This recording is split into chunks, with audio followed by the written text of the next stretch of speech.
বাচ্চারা যদি দেশের মুসলমানকে বলে মোল্লারা সব কাজ করতে পারে না, আঙ্গুল দিয়া দেখায়া দিয়েন, শুধু মসজিদের মোল্লাকেই দেখো না, আফগানিস্তানের দাও একটু দেখো, দেখা দিতে পারবেন তো ইনশাআল্লাহ? তো আফগানিস্তানের মোল্লা আর মাদ্রাসার ছাত্ররা যদি পারে, এদেশের ইনশাআল্লাহ ছাত্র আর তাওহীদি জনতা আর মোল্লারাও ওর চাইতে উন্নত জিনিস আমাদেরকে উপহার দিতে সক্ষম। আল্লাহ পাক রব্বুল আলামিন আমাদেরকে দিয়েছেন যে দিন, সেটা হলো পরিপূর্ণ। জোরে বলেন, পূর্ণ না পরিপূর্ণ? সঙ্গত কারণেই আমার শিক্ষানীতি, আমার রাষ্ট্রনীতি, আমার অর্থনীতি, আমার ফ্যামিলি নীতি, আমার পরিবার নীতি, যত নীতি আছে, কোনো জায়গাতেই পৃথিবীর কারো কাছ থেকে ধার করে আনার দরকার নাই। যেটা ধার করব সেটা হলো মেড ইন বান্দা, মানুষের তৈরি করা। আর মুসলমানের কাছে আসে হলো আরশে আজিম থেকে পাঠানো নিট এন্ড ক্লিন, স্বচ্ছ, ফ্রেশ নীতি। সঙ্গত কারণে যেই লোকের কাছে ডায়মন্ড আছে, ও কি কখনো লোহা দিয়া মালা বানাইতে যাবে? যার কাছে ডায়মন্ড আছে, সে কি কখনো লোহা দিয়া মালা বানাইতে যাবে? সে কি কখনো চাঁদি দিয়া মালা বানাইতে যাবে? কখনো না। এরকম পাগল পৃথিবীতে কেউ হয় নাই। মুসলমানদের কাছে আছে ডায়মন্ডের চাইতে দামি, সেটা হলো ওহীর তন্ত্র, কোরআনের তন্ত্র, ইসলামের তন্ত্র। এই ডায়মন্ডের তন্ত্র থাকতে এপার আর ওপার আর ৭ সমুদ্র ১৩ নদীর ওই পারে কারো কোনো তন্ত্র মন্ত্র ভাড়া করে আনা আমরা দেখতে চাই না। হুজুর বলেছেন একটা সুন্দর সুযোগ এসেছে, সত্যি সুন্দর একটা সুযোগ এসেছে। এই সুযোগটা হাতছাড়া হলে আগামী আরো ৫০ বছরে এই জাতীয় সুযোগ আসবে কিনা আল্লাহ ভালো জানে। সুযোগ যদি আসেও আমরা তো তখন থাকবো না। তাই আসুন, সুযোগ এসেছে, ইসলামী খেলাফতের সেই মজা আমরা এখনই দুনিয়া থেকে ভোগ করে নিজের জীবনটাকে কমপ্লিটলি ইসলামের সাজে সাজিয়ে দুনিয়া থেকেই পরপারের পুঁজি করে পৃথিবী থেকে যখন বিদায় নেব, একজন জান্নাতি পুরুষ হিসেবে রওনা করতে চাই। রাজি আছে ইনশাআল্লাহ? পৃথিবী থেকে যখন বিদায় নেব, তখন একজন জান্নাতি পুরুষ হিসেবে বিদায় নিতে চাই। এটাই যদি টার্গেট হয়, তাহলে আসুন, পয়গম্বরের যুগে মানুষ জান্নাতের পথ পেয়েছে পয়গম্বরের দিক নির্দেশনায়, জিরে নিগরানিতে। এখন তো নবী নাই, এখন মানুষ নায়েবে নবীদের নিগরানিতেই আল্লাহ আর জান্নাতে যাওয়ার পথ খুঁজে পাবে। যে রব্বি করিম অত্যন্ত দয়া করে আমাদের হায়াতকে দীর্ঘায়িত করে আজকের এই মুহূর্ত পর্যন্ত সুস্থ সবল রেখে দ্বীনের নিসবতে, কোরআনে পাকের মহাব্বতে, জান্নাতি আয়োজনে, আহলুল্লাহদের মজলিসে আমাদেরকে উপস্থিত থাকার তৌফিক দিয়েছেন। এজন্য দিল থেকে মহান সত্তার শুকরিয়া আদায় করছি, আলহামদুলিল্লাহ। সম্মানিত উপস্থিতি, আপনারা ইতিমধ্যেই জেনে ফেলেছেন যে আমার এর পরবর্তী ওয়াদা অনেক দূরে, টাঙ্গাইল দেলদুয়ার থেকে মনে হয় আর একটু ভিতরে যেতে হবে। এজন্য অনেক লম্বা কথা বলার কোনো সুযোগ নেই, প্রয়োজনও নেই। আমি আমাদের এতক্ষণ পর্যন্ত আমাদেরকে অত্যন্ত সুন্দর, চমৎকার, মজা দিয়ে দিয়ে সুন্দর সুন্দর কথা বলেছেন আমাদের মাঝে আমাদের বাংলাদেশের শেখুত তাফসীর খ্যাত আল্লামা খুরশিদ আলম কাসেমী সাহেব হাফিজাহুল্লাহ হুজুর। আমি হুজুরের যেই কথাগুলি ছিল সেই কথাগুলির সম্পূরক দুটি কথা বললে তাহলে আমার সময়ও কম হলে সমস্যা হবে না, যেহেতু ওনার কথাটারই পরবর্তী কিছু কথা আমি আপনাদের খেদমতে আলোচনা করব। এ কারণে কোরআনে হাকিমের আমি একখানা আয়াতে কারিমা তেলাওয়াত করেছি। এই আয়াতের, আয়াত বলতে পুরো আয়াত না, আয়াতের কিছু অংশ, কিন্তু এই অংশটুকু এত দামি, এত বেশি গুরুত্বপূর্ণ। কোরআন শরীফ তো পুরাটাই দামি, এর মধ্যে আবার আল আহাম ফাল আহাম আছে। কোরআনের কোনো কোনো ছোট্ট সূরা এমন আছে যেটা একবার তেলাওয়াত করলে 10 পারা কোরআন তেলাওয়াতের নেকি পাবে, আছে না নাই? কোরআনে পাকের এমনও ছোট সূরা আছে যেই ছোট সূরা তাআদিলু নিসফুল কোরআন, কোরআন শরীফের অর্ধেক পড়লে যেই নেকি, ওই সূরা একবার পড়লে সেই নেকি হয়। তাহলে এই সূরাগুলি কোরআন শরীফের ভিতরে বেশি দামি। আমি যে আয়াতে কারিমা তেলাওয়াত করেছি এই আয়াতে কারিমাটা এতটাই দামি, শুনলে অবাক হবেন।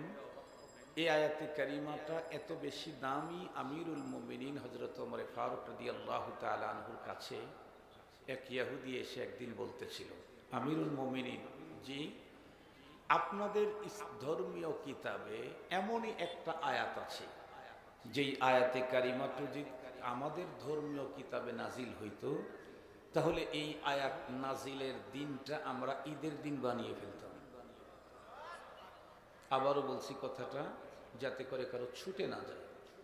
একজন ইহুদি এসে আমিরুল মুমিনিন হযরত ওমর ফারুক রাদিয়াল্লাহু তাআলা আনহুকে বলতেছেন যে, আমিরুল মুমিনিন, আপনাদের ধর্মীয় কিতাবে এমনই এক আয়াত আছে, যেই আয়াতটা যদি, যেই ঘোষণাটা যদি আমাদের কিতাবে নাজিল হতো, ওই আয়াত নাজিলের দিনটা আমরা খুশি আর আনন্দের কারণে ঈদের দিন বাড়িয়ে ফেলতাম।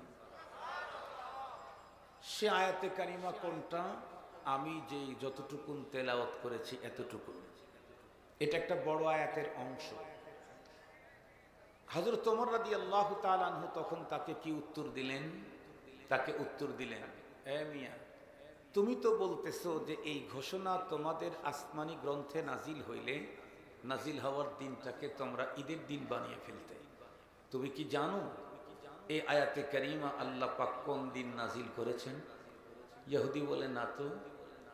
হযরত ওমর ফারুক রাদিয়াল্লাহু তাআলা আনহু তখন উত্তর করলেন, মিয়া, এই আয়াতে কারিমা আল্লাহ পাক আমাদের কোরআনে দিয়েছেন, যেদিন নাজিল করেছেন সেই দিনটা তো ডাবল ঈদের দিন ছিল।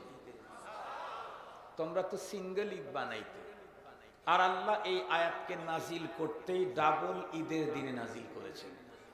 তাইলে এখন আমাদের জানতে ইচ্ছে হয় সে কোন দিনে এই আয়াত নাজিল হয়েছে। মুহতারাম হাজিরিন, এই আয়াতে কারিমা দুইটা কথা আমাদেরকে জানতে হবে, কোন দিনে নাজিল হয়েছে এবং এই আয়াতে কারিমাতে কি বার্তা আল্লাহ তাআলা পাঠিয়েছেন যে ইহুদি ঈর্ষান্বিত এই আয়াতে কারিমার ঘোষণার প্রতি।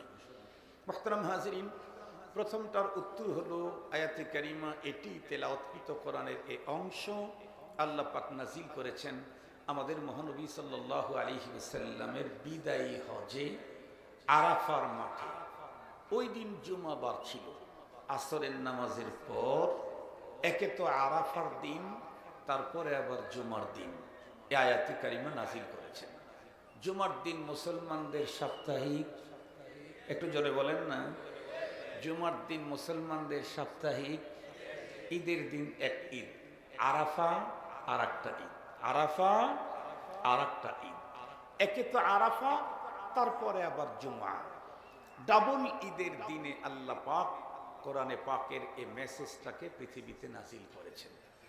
এখন কথা হলো, এখানে এমন কি মেসেজ দিয়েছেন যে কোরআনের আরো 600-র উপরে, 6000-এর উপরে আয়াত আছে, সেগুলি নিয়ে ইহুদি এত ঈর্ষান্বিত না। এই আয়াতের অংশের উপরেই তাদের এত ঈর্ষার লোভ কেন? মুহতারাম হাজিরিন, তার কারণ হলো এখানে আল্লাহ পাক মহান এক ঘোষণা দিয়েছেন। কি?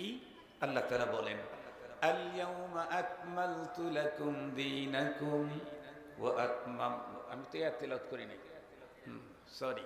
তো যেহেতু এই আয়াতের আলোচনা আসছে তাহলে এটাই বলি এখন, আল ইয়াউমা আকমালতু লাকুম দীনাকুম ওয়া আতমামতু আলাইকুম নি'মাতি ওয়া রাদিতু লাকুমুল ইসলাম দীনা। এই আয়াত যে আজকের এই দিনে আমি তোমাদের জন্য তোমাদের দ্বীনকে পরিপূর্ণ করে দিলাম এবং আমার নেয়ামতকে পূর্ণতা দিলাম, আর কিয়ামত পর্যন্ত তোমাদের জন্য মনোনীত করে দিলাম ইসলামকেই দিন হিসাবে। খুব ভালো করে কথাগুলি বুঝবেন। যে আয়াত তেলাওয়াত করেছিলাম ওই আয়াত দিয়েও এই সাবজেক্টের দিকে আসা যায়, এ কারণে জেন আর একদিকে থাকার কারণে এদিকে চলে আসছে। তো আল্লাহ তাআলা যা করে মঙ্গল। তো আল্লাহ তাআলা কি বললেন? যে আজকের এই দিনে তোমাদের জন্য দ্বীনকে পরিপূর্ণ করলাম। তাহলে আমাদের কিন্তু এখানে একটা ছোট্ট প্রশ্ন থেকে যায়, হুজুর, এ পৃথিবীতে তো আল্লাহ তাআলা দ্বীন দিয়ে সোয়া লাখের অধিক নবী রাসূল পাঠিয়েছিলেন। আজকে মাত্র ঘোষণা দিলেন আল ইয়াউমা আকমালতু লাকুম দীনাকুম, আজকের দিনে তোমাদের জন্য তোমাদের দিনকে পরিপূর্ণ করে দিলাম। তাহলে অতীতের যে নবীদেরকে দিন শরীয়ত দেওয়া হয়েছিল এটা কি অপূর্ণ ছিল? এই প্রশ্নের উত্তর অবশ্যই বলবো, সমস্ত নবী এবং রাসূলগণকে আল্লাহ যে দিন দিয়েছিলেন, যে শরীয়ত দিয়েছিলেন, এটি ছিল পূর্ণ। কোন নবী রাসূলকে অপূর্ণ দিন শরীয়ত দেওয়া হয় না। তো আল্লাহ আজকে তাহলে কিসের ঘোষণা দিলেন? আজকে ঘোষণা দিলেন পরিপূর্ণতার। সমস্ত নবীগণের দিন শরীয়ত ছিল পূর্ণ, আর আমাদেরকে আল্লাহ পাক যে দিন দিয়েছেন এটা হলো পরিপূর্ণ। বলেন এটা কি? পরিপূর্ণ।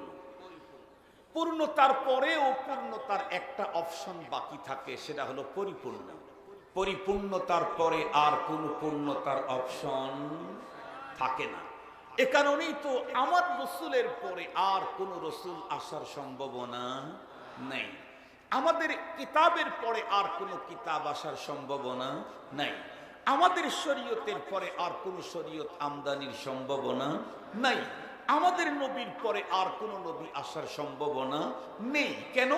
আল ইয়াউম আকমালতু লাকুম দীনাকুম, আজকের এই দিনে আমি তোমাদের জন্য দিনকে পরিপূর্ণ করে দিলাম। এখন আসেন, তাহলে আমরা যদি মুমিন হয়ে থাকি, আমরা যদি দিনদার হয়ে থাকি, তাহলে আমাদের এই পৃথিবীতে চলবার জন্য যত দিক আর সাইট আছে সবগুলি আল্লাহ পাক আমাদেরকে দিয়েছেন। কথা বলেন।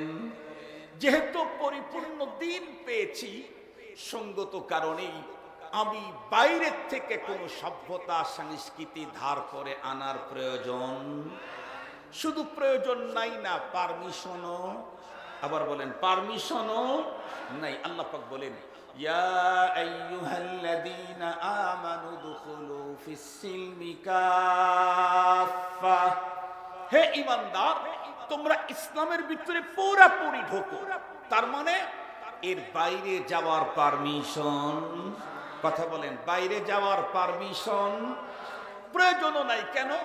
আল ইয়াউমা আকমালতু লাকুম দীনাকুম ওয়া আতমামতু আলাইকুম নি'মাতি, আজকের দিনে আমি তোমাদের দিনকে পরিপূর্ণ করে দিলাম। যেহেতু দিন পরিপূর্ণটা আল্লাহ আমাকে দিয়েছেন, সঙ্গত কারণে এখানে বাইরের কোনো কিছু ঢুকাবার প্রয়োজন নেই।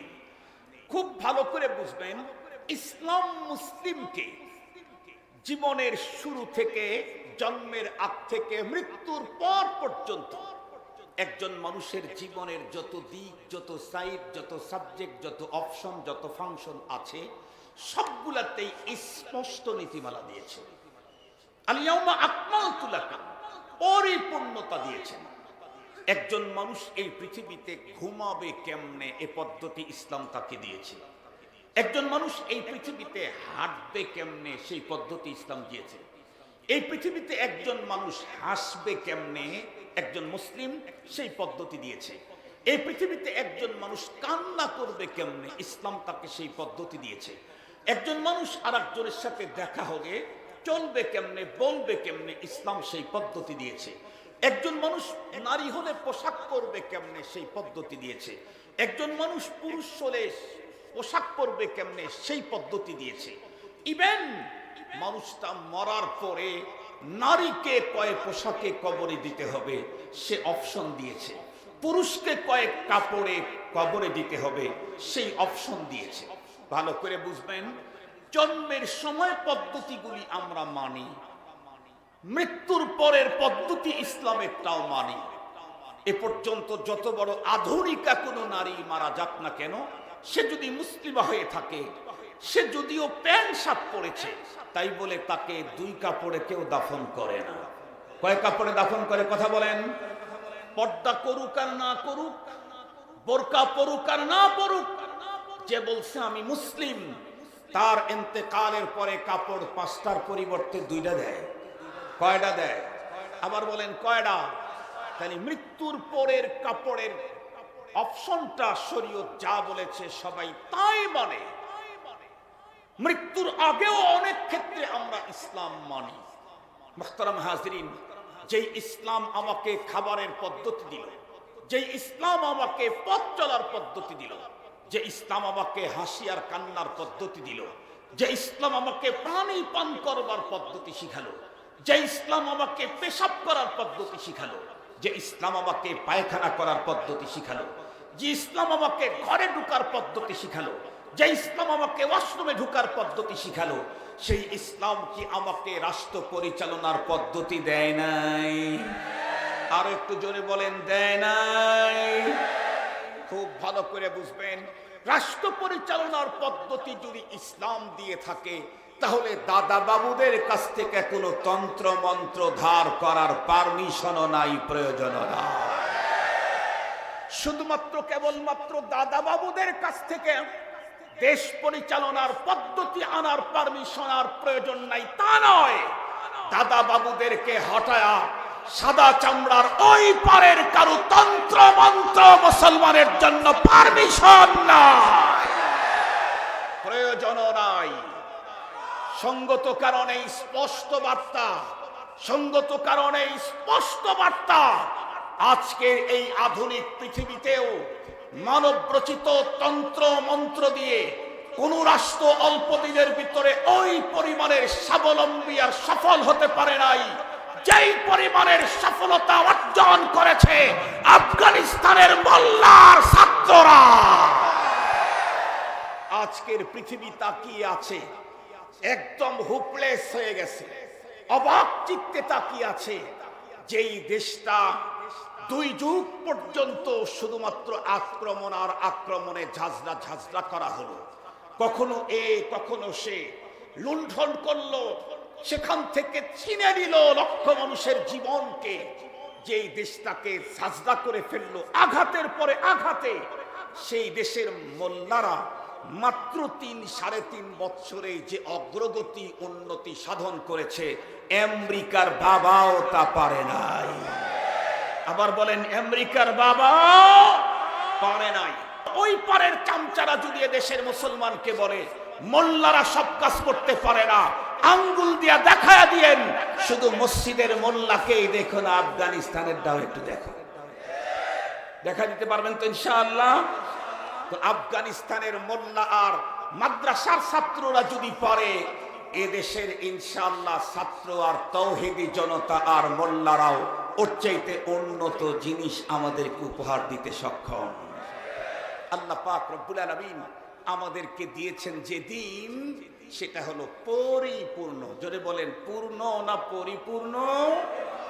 সঙ্গত কারণেই আমার শিক্ষানীতি, আমার রাষ্ট্রনীতি, আমার অর্থনীতি, আমার ফ্যামিলি নীতি, আমার পরিবার নীতি, যত নীতি আছে, কোনো জায়গাতেই পৃথিবীর কারো কাছ থেকে ধার করে আনার দরকার নাই।